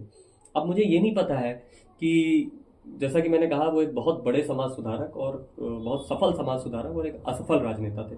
तो जो असफल राजनेता वाली छवि है, उसके कुछ निर्णयों ने देश का बहुत नुकसान किया, वरना आज़ादी 15 या 20 साल पहले भी मिल सकती थी और निश्चित रूप से भगत सिंह को बचाया जा सकता। एक प्रश्न ये है कि इस मिट्टी को आजाद करने में सबका खून समाहित है, सबका खून लगा है इसको आजाद करने पे, परंतु आज भी श्रेय जो जाता है वो गिने चुने 3-4 नाम हैं, यही आते हैं, यही आजकल किताबों में भी हैं। तो आप क्या कहते हैं कि क्या कुछ फेरबदल करनी चाहिए? जी देखिए, बड़े हंसने वाली बात है, कांग्रेस इस टाइम सबसे ज्यादा अंबेडकर अंबेडकर अंबेडकर अंबेडकर अंबेडकर कर रही। अंबेडकर जी को चुनौती देने में कांग्रेस ने किसी मोर्चे पर कोई कसर नहीं छोड़ी। उनके खिलाफ चुनाव से लेकर के क्रॉस वोटिंग से लेकर के सब कुछ किया कांग्रेस ने। ठीक है, अब कांग्रेस का शासन आ गया। अब आप सोचिए कि 50 वर्षों के शासन में अंबेडकर के नाम पर कितनी रोडें कांग्रेस ने बनवाई, कितने हाईवे कांग्रेस ने बनवाए, कितने सम्मान कांग्रेस ने अंबेडकर जी के नाम पर दिए या कितने सम्मान अंबेडकर जी को कांग्रेस ने दिए। तो आप ये सोचिए कि आज आपके पास नहीं है कुछ, तो आप सोच रहे हो कि दलितों को किसी तरह से अलग कर दिया जाए, तोड़ दिया जाए और इतना सा ही हमारा वोट बैंक बन जाए किसी तरह से, तो आप उस पर लगे हुए हो। तो निश्चित रूप से ऐसा नहीं है कि सिर्फ नेहरू परिवार ने ही इस देश के लिए बलिदान दिया था। बलिदान भी कहाँ दिया था, आप देखिए कि जो सबसे लग्जरी जीवन बिताया क्रांतिकारियों में जो है वो नेहरू परिवार ने बिताया। जो सबसे ज्यादा जिनकी वकालत की फीस थी वो इनके पिताजी की थी, इनकी थी। तो इन्होंने तो संघर्ष देखे ही नहीं। ये तो अगर जेल में भी गए तो वीआईपी ट्रीटमेंट के साथ गए। जेल में जो लोग गए, जिन्हें कोल्लू के बैल में लगा दिया अंग्रेजों ने, उनसे पूछिए जाकर के उन्होंने क्या कुछ झेला है, तो उनके ऊपर तो माफी लगाने का आरोप लगा के उनको गद्दार साबित कर दिया, क्योंकि वो एक विचारधारा को मानते थे, उसका सम्मान करते थे। बहुत दुर्भाग्यपूर्ण है। इस देश की इतिहास की दोबारा समीक्षा करनी चाहिए। इस देश के इतिहास में इतिहास कम, उपहास ज्यादा है, उसको बदलने की जरूरत है। एक प्रश्न मैं आपसे और करना चाहता हूं, क्योंकि आपका जो इतिहास को लेकर ज्ञान है, मैं चाहता हूं दर्शकों तक पहुंचे। नेहरू अपने नाम के आगे पंडित लिखते थे, उनके पिताजी मोतीलाल नेहरू थे, परंतु सनातन पद्धति में ये कहते हैं कि गाय सबसे ज्यादा पूजनीय है, और जिस किसी व्यक्ति को किसी दबाव या डर से या किसी कारण में उसने गाय का मांस खा लिया तो वो हिंदू नहीं रह जाता। पर नेहरू जी का तो लंच ही बीफ से होता था। वो कौन से ब्राह्मण थे? देखिए, अब नेहरू जी के विषय में बहुत सारी चीजें प्रचलित हैं। कहा जाता है कि वो थोड़ा सा वर्ण संकरण की तरफ ज्यादा रुझान था उनका, तो इस पर बहुत लंबी बात नहीं की जा सकती। मगर हाँ, जैसा कि आपने कहा कि गाय के मांस को लेकर के, जो हिंदू धर्म में गाय को बहुत पवित्र माना जाता है, वैज्ञानिक रूप से भी गाय का दूध खुद बहुत सारे वैज्ञानिक महत्व भी रखता है। और एक जगह ये भी कहा जाता है कि वेदों में गाय के मांस को कई जगह खाने की बात की गई है, या ब्राह्मणों को खिलाने की बात की गई है, या अतिथियों को खिलाने की बात की गई है। तो इस सवाल पे मैं जरूर थोड़ा सा प्रकाश डालना चाहूँगा कि गाय के महत्व को बताया गया है, न कि गाय के मांस को बताया गया है। जैसे आपने 33 कोटि देवी देवताओं को 33 करोड़ समझ लिया, आप वैसे ही गाय के महत्व को गाय का मांस समझ रहे हैं। उसको ये बिल्कुल मत समझिए। अतिथि के आने पर अगर आपकी गाय की आभा उसके ऊपर पड़ रही है तो इससे ज्यादा पुण्य का काम कोई नहीं है। न कि आप अपने गाय को उसको मांस खिला दें, तो ऐसा नहीं है। तो इस चीज का मैं जरूर तोड़ना चाहूंगा। और बहुत व्यक्तिगत सवाल है नेहरू जी वाला, तो इस पर बहुत सारी किताबें भी लिखी गई हैं जिनमें वर्ण संकरण की अवधारणा को प्रस्तुत किया गया है।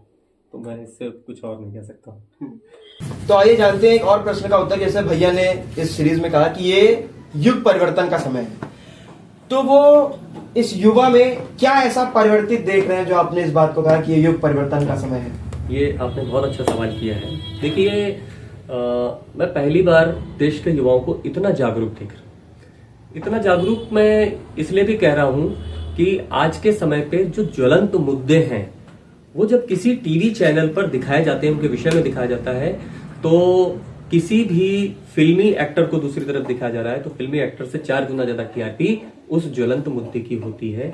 इसका मतलब कि देश का युवा इस चीज को समझ रहा है कि ये उधार के चरित्र और उधार के व्यक्तित्व वाले लोग इस देश को धोखा दे सकते हैं, इस देश का हित नहीं कर सकते हैं।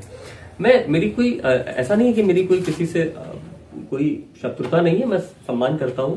मगर अगर कोई हीरो भगत सिंह बना है और आप इसलिए उस हीरो को पसंद कर रहे हैं तो फिर आप मूर्ख हैं।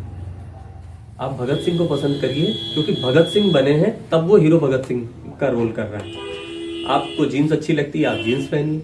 मैं बिल्कुल इन रूढ़ियों में नहीं हूं कि आप धोती कुर्ता पैजामा पहने। आपको जीन्स अच्छी लग रही है, आप जीन्स पहनिए। आपको कुर्ता अच्छा लगता है, आप कुर्ता पहनिए, धोती पहनिए, जैकेट पहनिए, सदरी पहनिए।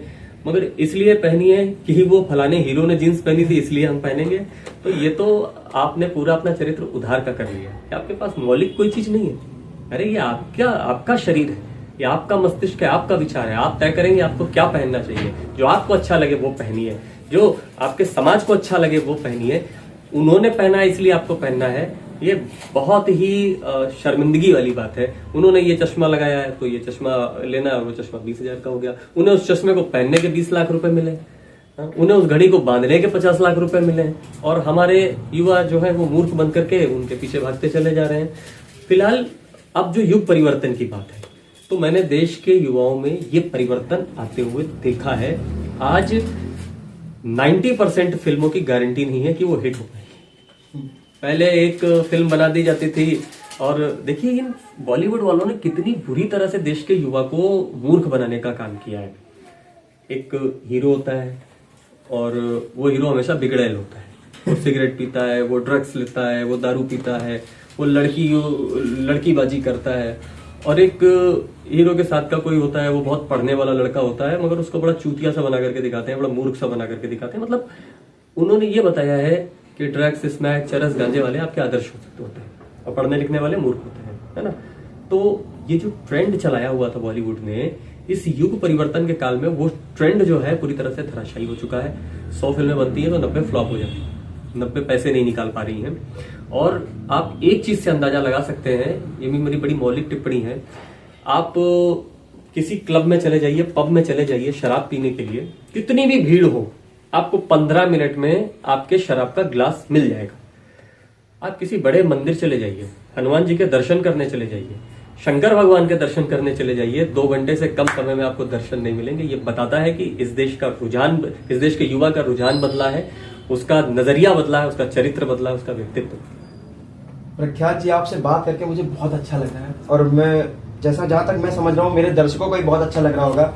जैसे आपने रूढ़िवादी धारणाओं के बात की, पाश्चात्य सभ्यता, जो लोग भारत को कहते थे ये जादूगरों का देश है, ये ढोंगियों का देश है, ये पाखंडियों का देश है, यहाँ के लोग अजीब किस्म के हैं, तरह तरह की अनर्गल बातें होती थी, आज वो लोग इसकी तरफ बढ़ रहे हैं। इस पे आपकी क्या टिप्पणी है? देखिए, निश्चित रूप से सबसे पहले ये अमेरिका की तरफ से स्टेटमेंट आया था कि ये अंधविश्वासियों का देश है, जादूगरों का देश है। इंग्लैंड के बाद अमेरिका ने इस बात को कहा था।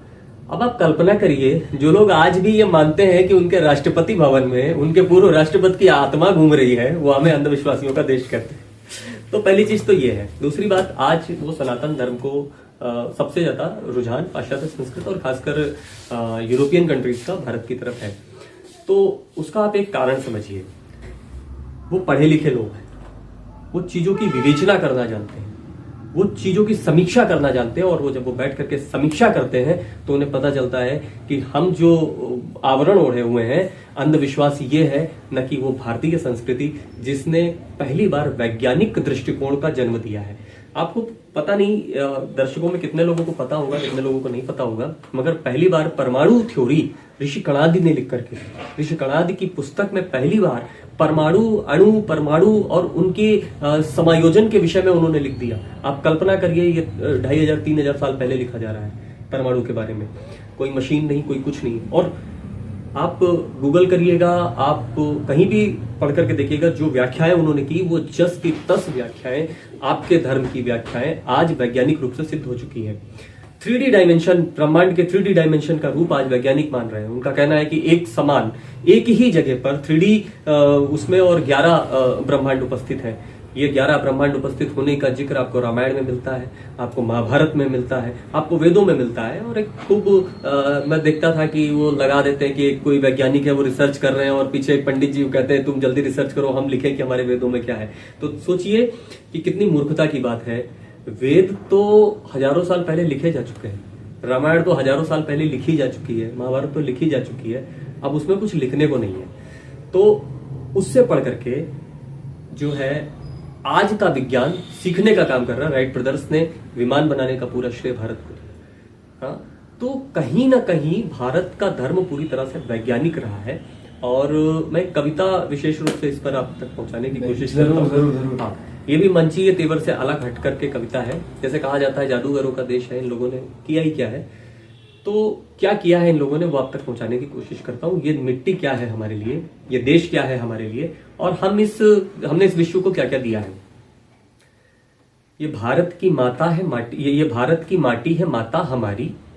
वतन क्या वतन है ये माता हमारी, सही अर्थ में है विधाता हमारी। ये धरती प्रकृति माँ के श्रृंगार की है, ये धरती प्रकृति माँ के श्रृंगार की है, कई बार ईश्वर के अवतार की है। इसी भूमि पर वेद का ज्ञान उतरा, इसी भूमि पर वेद का ज्ञान उतरा था। मानस का गीता का वरदान उतरा, निशाचर मिटाने का संकल्प धारा, निशाचर मिटाने का संकल्प धारा। जहां राम ने दुष्ट रावण को मारा, जहां राम ने दुष्ट रावण को मारा। लखन से अनुज है धरोहर जहां के, हमने तो चरण निहारे हैं, देखे हैं माँ के केश कहां। ये पवित्रता है हमारे रिश्तों की, जहां पर भाभी को माँ के समान देखा गया है। और ये वेब सीरीज बनाने वाले लोग शर्म करिएगा अपने ऊपर, पढ़ने की कोशिश करता हूं। जहां राम ने दुष्ट रावण को मारा, लखन से अनुज है धरोहर जहां के, लखन से अनुज है धरोहर जहां के, जिन्होंने कभी केश देखे न माँ के। लखन से अनुज है धरोहर जहां के, जिन्होंने कभी केश देखे न माँ के। प्रभु से वसम कोई पूजा नहीं है, प्रभु से वसम कोई पूजा नहीं है। हनुमान सा भक्त दूजा नहीं है, हनुमान सा भक्त दूजा नहीं है। हिमालय में देवत्व हमने उतारा। तो आप तो यहाँ के हो ही नहीं, बाहर से है। तो हमसे पहले जो लोग यहाँ रहते थे हिमालय को क्या कहते थे? जो हमसे पहले यहाँ रहते गंगा को क्या कहते थे? हिमालय में देवत्व हमने उतारा, हिमालय में देवत्व हमने उतारा था। नदियों को मां कह के हमने पुकारा, प्रकृति के उचित लक्ष्य हमने ही साधे, प्रकृति के उचित लक्ष्य हमने ही साधे। इसी हेतु बरगद में बांधे थे धागे, इसी हेतु बरगद में बांधे थे धागे। तुम्हारा भी विज्ञान कहता यही है, बिना इसके जीवन ही संभव नहीं है। आविष्कार सब हो ये कहते तुम्हारे, मगर जानते थे ये पुरखे हमारे। था विज्ञान कितना पुरातन हमारा, था विज्ञान कितना पुरातन हमारा। हाँ, कितना है गर्वित सनातन हमारा, हाँ, कितना है गर्वित सनातन हमारा।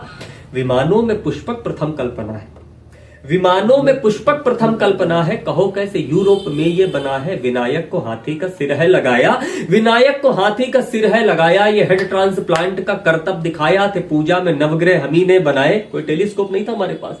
विनायक को हाथी का सिर था लगाया, विनायक को हाथी का सिर था लगाया। ये हेड ट्रांसप्लांट का करतब दिखाया, थे पूजा में नवग्रह हम ही ने बनाए। हमें कोई विज्ञानवादी बताए क्यों लाल रंग से बनाया था मंगल, हमें कोई विज्ञानवादी बताए कि क्यों लाल रंग कारण से बनाया था मंगल, चढ़ाया है जाता क्यों शिवलिंग पर जल, अणुओं में होता है विप्लव बताया, हमने जगत को दशमलव बताया, हमने ही अंकों का था ज्ञान सौंपा, प्रमेयों को कोणों का विज्ञान सौंपा, हुए सूत्र जग में थे मंडित हमारे, हुए सूत्र जग में थे मंडित हमारे, गणित के पुरोधा थे पंडित हमारे, गणित के पुरोधा थे पंडित हमारे, ऋषियों की पूजा के तप से बने हैं, हवन में चढ़े पुण्य जप से बने हैं, हमने लिखी बैठ ब्रह्मांड थ्योरी, एक बिग बैंग थ्योरी दी गई और कहा गया कि एक निनाद हुआ और उससे एक विस्फोट हुआ और पूरे ब्रह्मांड का निर्माण हो गया। तो हमारे वेदों में भी यही चीज लिखी हुई है, जाकर के पढ़िएगा, बस हमारे वेदों में ये लिखा हुआ, उस निनाद का नाम ओम था, उस ध्वनि का नाम ओम था। तो कहना चाहता हूं कि ऋषियों की पूजा के तप से बने हैं। पहली बार हमने बताया कि धरती गोल होती है, और पता नहीं किस किस को श्रेय दिया जा रहा है। पहली बार हमने बताया कि विश्व का भूगोल कैसा होता है, कि हमने लिखी बैठ ब्रह्मांड थ्योरी, वेदों में दे दी थी बिग बैंग थ्योरी, हमने लिखी बैठ ब्रह्मांड थ्योरी, वेदों में दे दी थी बिग बैंग थ्योरी, था जग को ये भूगोल हमने सिखाया, सुनो सृष्टि है गोल हमने बताया, एआई शस्त्रों का दर्शन हमारा। अमेरिका वाले कहते हैं पहला ऑटोमेटिक हथियार, मैंने एआई हथियार हमने बनाया, रूस वाले कहते हैं हमने बनाया, जापान वाले कहते हैं हमने बनाया। मैं विश्व के पहले एआई हथियार का नाम और एक इंजीनियर का नाम आपके बीच में रखता हूं और बताना चाहता हूं विश्व का पहला एआई हथियार क्या रहा होगा, कि हमने लिखी बैठ ब्रह्मांड थ्योरी, वेदों में दे दी थी बिग बैंग थ्योरी, था जग को ये भूगोल हमने सिखाया, सुनो सृष्टि है गोल हमने बताया, एआई शस्त्रों का दर्शन हमारा, एआई शस्त्रों का दर्शन हमारा, एआई शस्त्रों का दर्शन हमारा, था उंगली पे चलता सुदर्शन हमारा, था उंगली पे चलता सुदर्शन हमारा, कि वर्मा मलाया में अफगान में है, वर्मा मलाया में अफगान में है, अवशेष इराक ईरान में है, यहां से वहां तक था भारत हमारा, यहां से वहां तक था भारत हमारा, कहां से कहां तक था भारत हमारा, कहां से कहां तक था भारत हमारा। ये अवशेष मिले इराक ईरान में। आप भारत में खुदाई करने की कोरोना रो रहे हो, हम तो कहते हैं कि आप अफगान में, इराक में, ईरान में कहीं भी खुदाई करके देखो, कहीं ना कहीं जड़ में हम ही मिले होंगे। जहां जहां खुदा है वहां खुदा ही। बहुत सुंदर। इस कविता के बाद तो मुझे लगता है कि हमारे दर्शकों को अब तक के सभी प्रश्न मिल गए होंगे, परंतु आपसे जितना बात कर रहा हूं मुझे कम लग रहा है। मुझे लग रहा है कि दर्शकों तक और प्रश्नों के उत्तर पहुंचने चाहिए। आपने धर्मनिरपेक्ष की बात की थी। हाँ। 1976 में ये सेकुलरिज्म वर्ड प्रस्तावना में जोड़ा गया, और मैं कहूंगा कि लाखों रिपोर्टरों की, लाखों के उन पर तलवार रखकर ये वर्ड जोड़ा गया और इसे जानबूझकर कबूल कराया गया, और जो लोग इसी का आज पाठ कर रहे हैं, क्या कहते हैं आप? देखिए, देश की आजादी हुई और एक संविधान सभा का निर्माण किया गया। एक संविधान सभा बनाई गई और कहा गया कि इनका काम है, ये एक संविधान बनाएंगे और वो संविधान हमको मान्य होगा। एक साल बाद में जो है एकदम से जिस तरह से बंटवारे का जो दृश्य सामने आया, तो अंग्रेज अपना पल्ला झाड़ना चाहते थे। उन्होंने कहा कि नहीं भैया, तुम अभी से आजाद कर रहे हैं, हम तो जा रहे हैं। वो निकल गए। अब वो जो बंटवारे, अब वो जो संविधान सभा के लोग थे वही आपकी संसद भी बन गए, वो संसद भी बन गए और संविधान सभा भी बन गए। अब दुर्भाग्य इस बात का है, क्या इस देश की जनता से पूछा गया उसे कैसा संविधान चाहिए था? क्या इस देश की जनता से पूछा गया कि वो धर्मनिरपेक्ष बनना चाहती थी या नहीं बनना चाहती थी? क्या इस देश की जनता से पूछा गया कि वो पाकिस्तान बंटवारे के बाद जो पाकिस्तान के अंदर जो नृशंस हत्याएं हुई, जो हिंदुस्तान के अंदर नृशंस हत्याएं हुई, क्या वो उसके बाद भी इस शब्द को चाहते थे या नहीं चाहते थे? अंबेडकर जी ने विरोध किया। अंबेडकर जी ने धर्मनिरपेक्ष शब्द का विरोध किया। अंबेडकर जी ने भी इस शब्द का विरोध किया। अंबेडकर जी ने इस विचारधारा का विरोध किया। उसके बाद भी इस शब्द को नेहरू जी के प्रोटोकॉल में जबरदस्ती जोड़ दिया गया। इस देश की जनता ने उस संविधान सभा को नहीं चुना था। वो चयनित सभा नहीं थी, 10% लोगों के वोटों से बनी हुई सभा थी। अब आप कल्पना करिए कि 1947-48 के भारत में 10% लोग कौन हुए होंगे जिनको वोट डालने का अधिकार रहा होगा।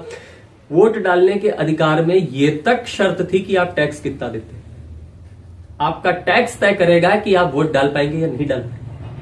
आपकी शिक्षा तय करेगी कि आप वोट डाल पाएंगे कि नहीं डाल पाएंगे। जिस देश की साक्षरता दर 6% हो, उस देश के अंदर शिक्षा के आधार पर वोट डालने का अधिकार है। जिस देश के अंदर 90% जनता अकाल में रोटी की मोहताज हो, उस देश में टैक्स के दम पर वोट डालने का अधिकार है।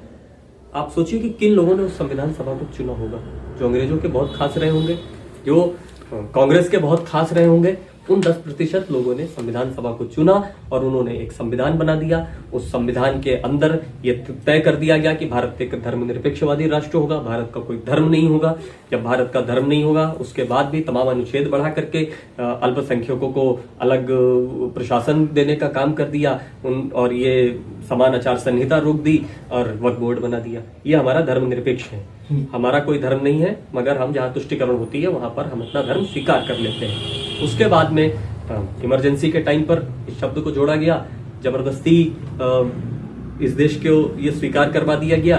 कभी इस देश से पूछा ही नहीं गया कि आप क्या बनना चाहते हैं, आप धर्मनिरपेक्ष राष्ट्र बनना चाहते हैं या नहीं बनना चाहते, या धर्मनिरपेक्ष राष्ट्र भी कैसा धर्मनिरपेक्ष राष्ट्र बनना चाहते हैं। जब आपने विदेशों से ये शब्द चुराया है, जब आपने विदेशों से इस अवधारणा को चुराई है, तो पूरी तरह से उठाओ ना, आधी क्यों उठाते हो। आज चाइना के अंदर आप देखिए कि कैसा धर्मनिरपेक्ष है, आप देखिए कि जापान के अंदर, फ्रांस के अंदर कैसा धर्मनिरपेक्ष होता है, और भारत के अंदर कैसा धर्मनिरपेक्ष है। आपने ला करके इस शब्द को जोड़ दिया, एक विचारधारा को जोड़ दिया। इस देश की जनता से कभी पूछा ही नहीं गया, और जिस दिन इस देश की जनता से पूछा गया उस दिन आप समझिए कि एक गुमनामी में पड़ी हुई पार्टी, जिसकी 2 सांसद मुश्किल से होते थे, जिसमें एक पक्ष की मेहरबानी से आता था, आज उसने आपका टोली डंडा उठा करके समेट दिया इस भारत से। और जब तक कि ये खानदान है तब तक कोई उम्मीद भी नहीं दिख रही है कि वो वापसी कर पाएंगे। तो जनता की सहभागिता इस निर्णय में नहीं थी, और जिससे लोकतंत्र के अंदर अगर जनता की ही जो है वो भावना नहीं जुड़ी हुई थी उस निर्णय से, तो वो निर्णय बहुत निष्पक्ष नहीं कहा जा सकता है। हाँ, लोकतंत्र के लिए ये एक आवश्यक पहलू है कि धर्मनिरपेक्षवादी इस देश को होना चाहिए, मगर ये देश जब जब जरूरत पड़ती है तो अपने धर्मनिरपेक्ष के सिद्धांत को तोड़ता भी रहा है। ये भी हमने खूब देखा। कुछ प्रश्नों के साथ इस बातचीत के सिलसिले को हम समाप्त करेंगे। लेखक के लिए, हिंदी साहित्य के लिए बहुत बड़ी चीज होती है हिंदी। हमारी जो भाषा है वो संस्कृत से निकली है। पहला प्रश्न ये है कि जो 22 ऑफिशियल लैंग्वेज यहाँ मिली, उनमें संस्कृत को क्यों नहीं समाहित किया गया। दूसरा प्रश्न मेरा ये है कि हिंदी हमारी नस नस में बहती है, फिर भी देश में अगर कोई शपथ लेता है तो वो इंग्लिश में लेता है। प्रेसिडेंट शपथ लेते हैं तो इंग्लिश में लेते हैं, बहुत से लोग इंग्लिश में शपथ लेते हैं। एक बात ये भी है कि इंग्लिश को इतना महत्व क्यों, हिंदी को क्यों नहीं। और दूसरी बात ये है, आज हम विश्व गुरु बनने का सपना देख रहे हैं, परंतु दूसरों के द्वारा दिया गया हुआ नाम इंडिया हम लिखते हैं, हम क्यों नहीं उसको भारत कर रहे हैं। क्यों हम, जब हमारे संविधान के पार्ट 1 में लिखा है कि हम इसको भारत कह सकते हैं, तो क्यों नहीं कर रहे हैं। इस पे आप क्या कहते हैं। देखिए, जब स्वतंत्रता इस देश को मिली या मिलने वाली थी, यह तय हो गया था कि अब स्वतंत्रता मिल जाएगी, तो सुभाष चंद्र बोस ने एक बात कही कि इस देश को 10 साल के राजतंत्र की आवश्यकता है, फिर इसमें लोकतंत्र लगाया जाए, क्योंकि ये देश लगभग 250-300 सालों से गुलाम है और इसकी मानसिकता गुलामी वाली हो गई है। अंग्रेजों ने खुद को श्रेष्ठ नहीं कहा, हमने उन्हें श्रेष्ठ माना। आज भी जब हम किसी को देखते हैं तो उसके रंग से आकलन करते हैं। अगर वो गोरा है तो उसको ऊंचे घर का मानते हैं और काला है तो उसको गांव का देहात का मानते हैं। आर्यों का रंग सांवला था, आप समझिए। हमारे यहाँ सांवले रंग, हमारे कोई भी भगवान गोरे नहीं दिखाए, फिर भी हमने गोरे रंग को श्रेष्ठ माना, जबकि हमारे धर्म संस्कृति में रंग भेद कहीं था ही नहीं। ये रंग भेद हमने अपना लिया। उसके बाद में हमने पहनना ओढ़ना अंग्रेजों की तरह चाहा, हमने बोलना अंग्रेजों की तरह चाहा, हमने रहना अंग्रेजों की तरह चाहा, हमने उनका अनुसरण करने की सोची। तो उसी अनुसरण के क्रम में हम अंग्रेजी के दीवाने थे। निश्चित रूप से आज के समय में अंग्रेजी एक बहुत महत्वपूर्ण भाषा है, और अगर आपको अंग्रेजी का ज्ञान नहीं है, अगर आप अंग्रेजी नहीं जानते हैं, तो आपके लिए समय समय पर समस्याएं आती रहेंगी, पग पग पर समस्या आएगी। इस बात से मैं सहमत हूँ। आपका लड़का कॉन्वेंट स्कूल में पढ़ रहा है, वो घर आता है, ये जो मॉम है, क्या ये माँ नहीं हो सकती घर पे? घर पे भी कॉपी चेक हो रही है क्या उसकी? बहुत दुर्भाग्य की बात है। उन स्कूलों में लिखा रहता है, लखनऊ का एक बहुत प्रतिष्ठित स्कूल था, मैंने फोटो खींच करके रखी हुई है, बहुत प्रतिष्ठित स्कूल है, मैं नाम नहीं लूंगा, पर आप जान जाएंगे, सबसे बड़ा स्कूल है इस टाइम पर। वहां पर एक पट्टी लिखी हुई है, हिंदी बोलने पर 500 रुपए का जुर्माना। आप कल्पना करिए, ये उत्तर प्रदेश की बात है जो हिंदी भाषी क्षेत्र है। अब रही बात कि संविधान की सूची में शामिल होने वाली भाषाएं, बड़ी चतुराई के साथ हिंदी को कमजोर किया गया। हिंदी की बहुत सारी बोलियों को भाषा बना दिया गया और उनको अलग भाषा का दर्जा दे दिया गया। लगातार भाषाएं बढ़ाते चले गए, तो वो कहीं मंगल ग्रह से तो आए नहीं, वो कोई एलियन तो थे नहीं, आपके हिंदी भाषी लोग ही तो थे। तो कुल मिलाकर के हिंदी भाषियों की जनसंख्या कम होती चली गई और हिंदी का प्रतिनिधित्व कम होता चला गया। ये खाई है जो उत्तर और दक्षिण के बीच में लगी हुई है, जिसको हिंदी पाट सकती थी, मगर इस खाई को पाटने की बजाय, इस खाई को भरने की बजाय उसे भड़काने का काम किया गया। खूब काम किया गया पूर्ववर्ती सरकारों द्वारा, और हिंदी बनाम अंग्रेजी का, दक्षिण बनाम उत्तर को के रूप में एक युद्ध तैयार किया गया है।